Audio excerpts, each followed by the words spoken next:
Assalamualaikum warahmatullahi wabarakatuh. Di sini kami akan mempresentasikan materi teks berita yang beranggotakan saya Titik Claras Lapsila dengan MPM 2010301122 Pendidikan Bahasa dan Sastra Indonesia Universitas Tidar. Dan yang kedua, Hai, nama saya Septania Sifakur Rahmadiara Maharani dengan MPM 2010301044. Saya kelas 2A Pendidikan Bahasa dan Sastra Indonesia Universitas Tidar. Pernahkah kalian membaca berita? Kita dapat menemui berita di berbagai media, melalui dari radio, televisi, koran, majalah, dan media online. Berita yang kita dengar, tonton, atau baca bersumber dari teks berita. Apa sih pengertian teks berita? Teks berita adalah laporan berisi informasi yang aktual, terkini, dan berdasarkan fakta. Dalam teks berita juga berisi informasi yang penting, layak, atau ingin diketahui oleh masyarakat umum.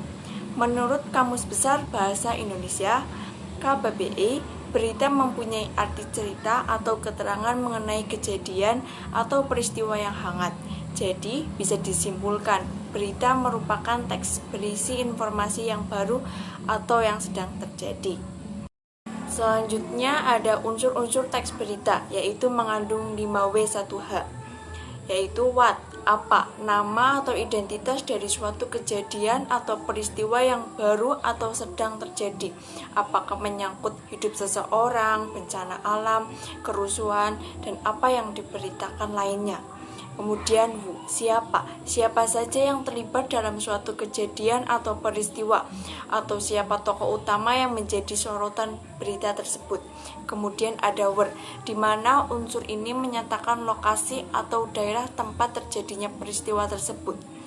Kemudian ada when, kapan, unsur yang merupakan waktu dari suatu kejadian atau peristiwa yang dilaporkan, bisa mencakup tanggal, lahir, jam, menit, atau umum seperti pagi, siang, dan sore. Why, mengapa? Alasan mengapa peristiwa atau kejadian yang dilaporkan dapat terjadi. Unsur ini juga mencakup untuk mengetahui secara detail penyebab dari suatu peristiwa yang telah terjadi. Kemudian ada how, bagaimana keadaan atau peristiwa terjadinya suatu kejadian atau peristiwa, termasuk akibat yang ditimbulkan atau justru yang diharapkan dari peristiwa tersebut. Kemudian struktur teks berita juga memiliki struktur teks berita, yaitu orientasi, peristiwa, dan sumber berita.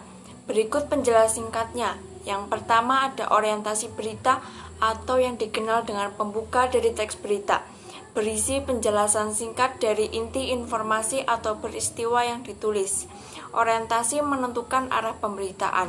Pembaca akan mengetahui kira-kira apa saja yang akan menjadi isi berita. Yang kedua ada peristiwa. Biasanya berisi urutan kejadian atau peristiwa. Urutan kejadian tersebut dapat disampaikan secara kronologis, secara detail. Peristiwa harus terverifikasi agar tidak terjadi misinformasi atau disinformasi. Yang terakhir ada sumber berita. Sumber berita didapat dari hasil reportase dan wawancara.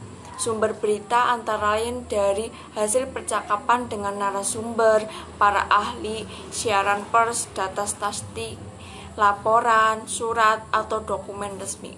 Dalam menulis sumber teks berita, kita harus dan perlu menuliskan sumber berita dari berbagai sudut pandang agar fakta yang disajikan semakin jernih.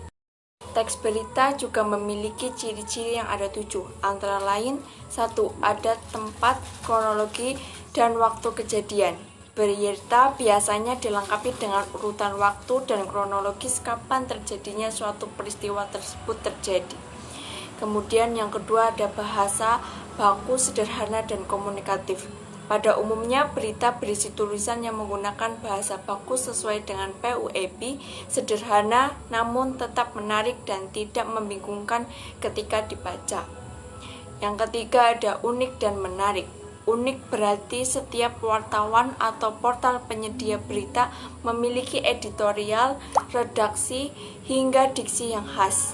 Menarik berarti Berita menyajikan fakta yang aktual yang diinginkan oleh masyarakat atau menimbulkan rasa ingin tahu dan ketertarikan dari masyarakat untuk membacanya. Yang keempat, berpengaruh kepada masyarakat luas. Teks berita harus memberikan pengaruh bagi kepentingan orang banyak. Untuk ciri selanjutnya akan dijelaskan oleh teman saya, Septania. Ciri-ciri teks berita yaitu objektif. Artinya, berita yang disampaikan benar-benar berdasarkan fakta tanpa rekayasa. Yang kedua, faktual, yaitu suatu kejadian yang bersifat nyata dan benar terjadi serta dibuktikan kebenarannya. Yang ketiga, aktual, maksudnya berarti kejadian yang bersifat baru, terkini, dan sedang menjadi pembicaraannya di kalangan masyarakat umum. Kaidah kebahasaan yang pertama yaitu verba pawarta, verba yang mengindikasikan suatu percakapan. Yang kedua yaitu adverbia atau kata keterangan, yaitu kelas kata yang memberikan keterangan kepada kata lain.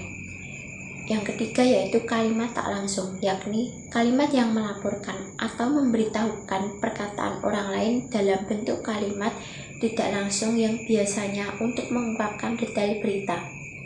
Yang keempat yaitu konjungsi temporal, merupakan kata yang berhubungan dengan waktu.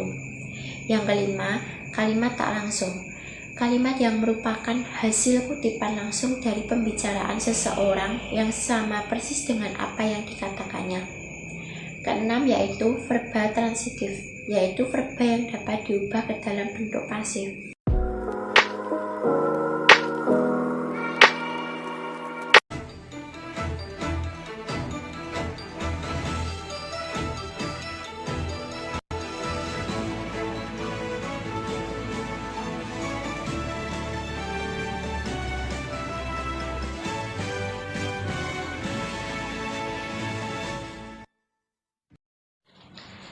Selamat pagi pemirsa, kembali bersama saya Septania di acara Seputar Indonesia untuk mengabarkan berita-berita yang teraktual, tajam, dan terpercaya yang kami rangkum dalam Seputar Indonesia pagi ini.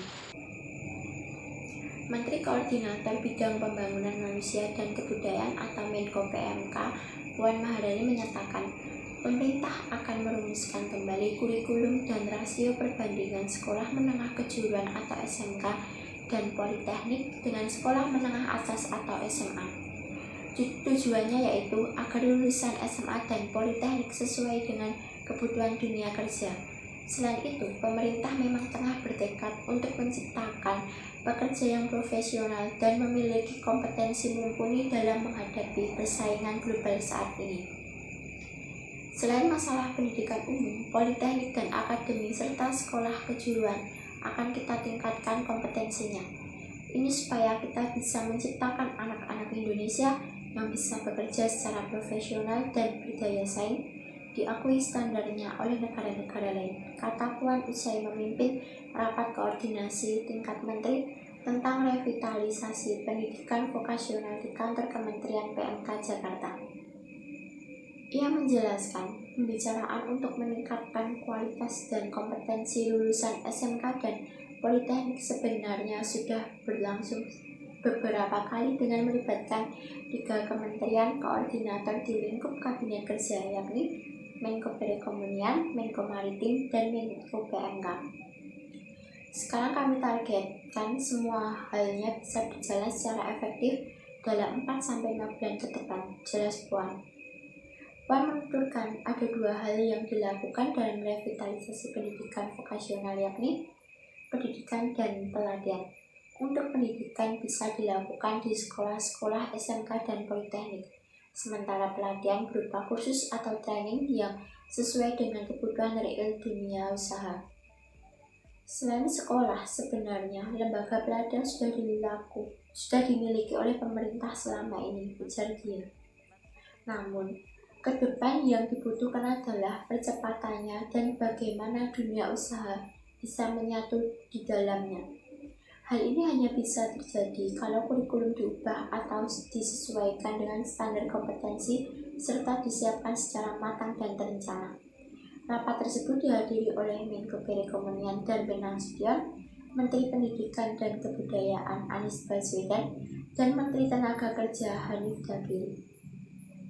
Berita tadi menutup acara seputar Indonesia pagi ini. Saya Septania dan rekan semua mengucapkan terima kasih dan sampai jumpa.